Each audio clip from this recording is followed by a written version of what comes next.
espacio, la entrevista de nuestro informativo, nos acompaña Alfredo Ahumada. Él es ingeniero agrónomo. Buenas noches. Buenas noches, Monse. Bueno, la verdad es que esta noche vamos a hablar de un tema muy interesante que yo conozco de hace muchos años y la verdad me pensaba que estaba zanjado, pero parece ser que no, como es el picudo rojo. ¿Nos podrías contar un poco el comportamiento de este bichito? Este bichito nos vino por una importación de palmeras del norte de África.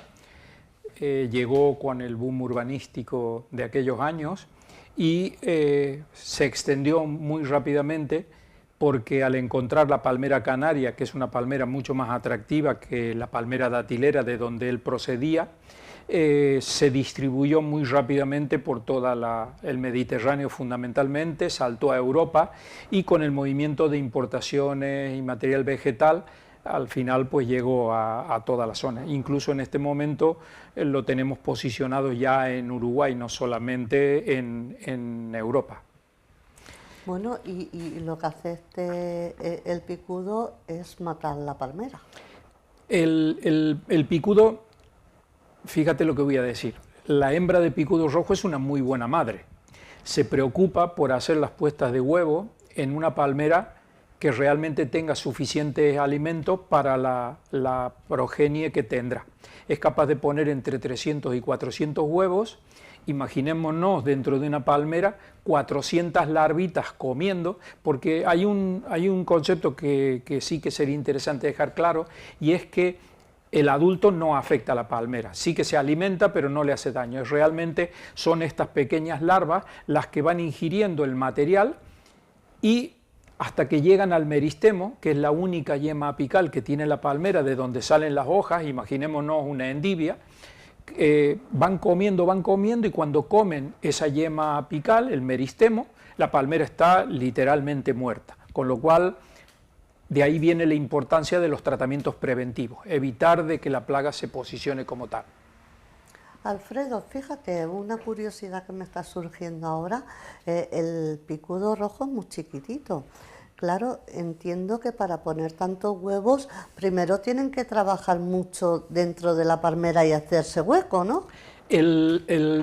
La hembra puede venir ya fecundada de una palmera que estuvo afectada, porque en cuanto la población de adultos que hay en una palmera es muy importante, las hembras y los machos vuelan a infestar nuevas palmeras, que además un punto a favor de la plaga es que son capaces de volar 5 o 6 kilómetros, con lo cual tienen una capacidad de expansión muy importante.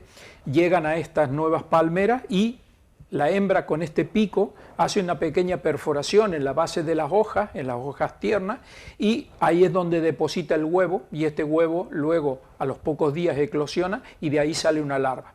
Esta larva empieza a comer en una textura que es el interior de la palmera, prácticamente como un queso.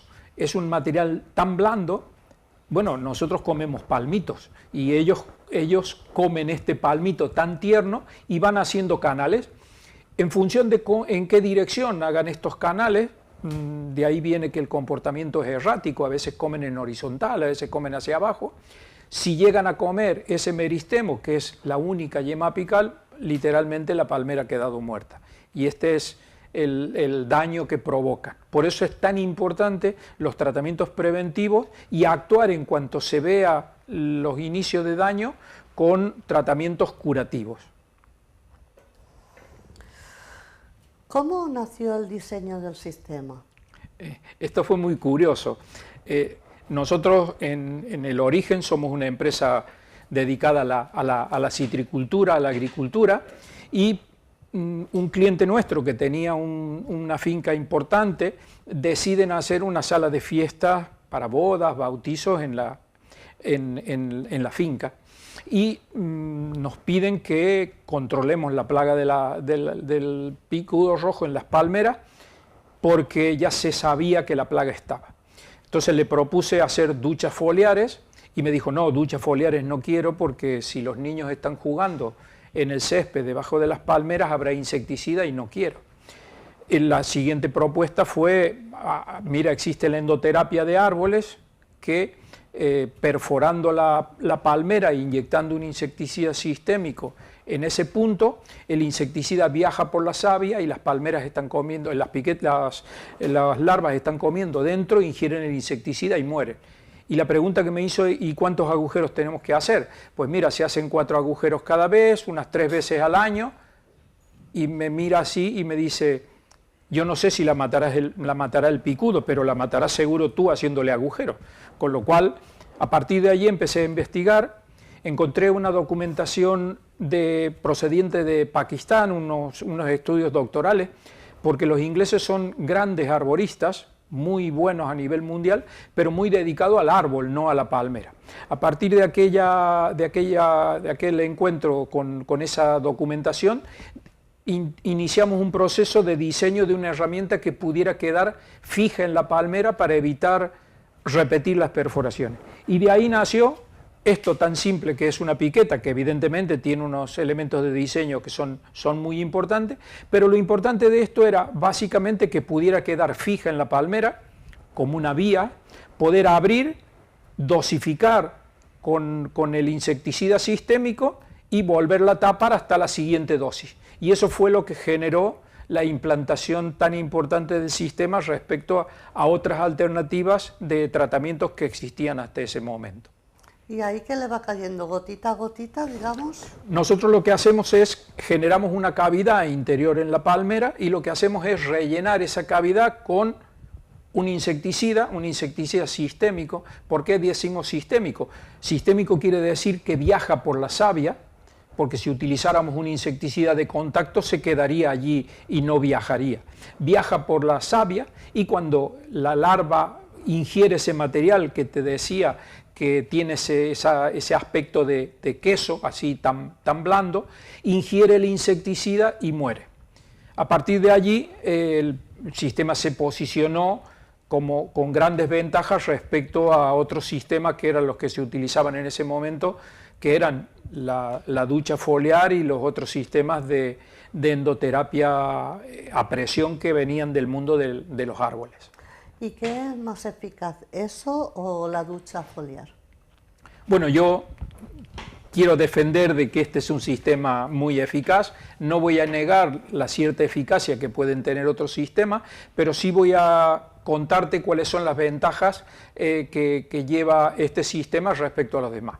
Estamos viendo en pantalla unos daños, unas perforaciones generadas por la endoterapia a presión. Cuando surge lo del picudo rojo, las empresas que se dedicaban a la endoterapia en árboles encuentran un nicho de negocio y empiezan a hacer endoterapia a presión. Claro, la endoterapia a presión está preparada para árboles, que evidentemente un pino, un alcornoque, una encina tiene una densidad en la madera interior que no tiene la palmera, porque la palmera es una hierba, no es un árbol. Entonces se generaron grandes daños, esto que vemos en pantalla ahora mismo, son daños provocados en una plaza emblemática en Barcelona, con lo cual no estamos hablando de palmeras abandonadas.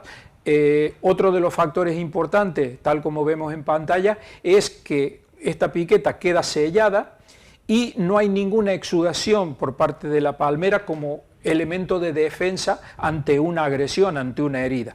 Y eso además genera dos ventajas importantes. No necesitamos repetir las perforaciones, no generamos un riesgo de infestaciones de hongos y de bacterias provocadas por la repetición de las perforaciones, y el factor fundamental, que es lo que básicamente ha marcado la diferencia de nuestros sistemas respecto a los sistemas de endoterapia presurizados, como se dice técnicamente, es que dosificamos por gravedad. Al dosificar por gravedad no generamos ningún esfuerzo mecánico en el interior de la palmera, con lo cual no hay cavidades, y este es uno de los fundamentales riesgos que provoca la endoterapia a presión, razón por la cual en algunos países en donde se han ensayado los diferentes sistemas, la endoterapia a presión en palmeras está prohibida.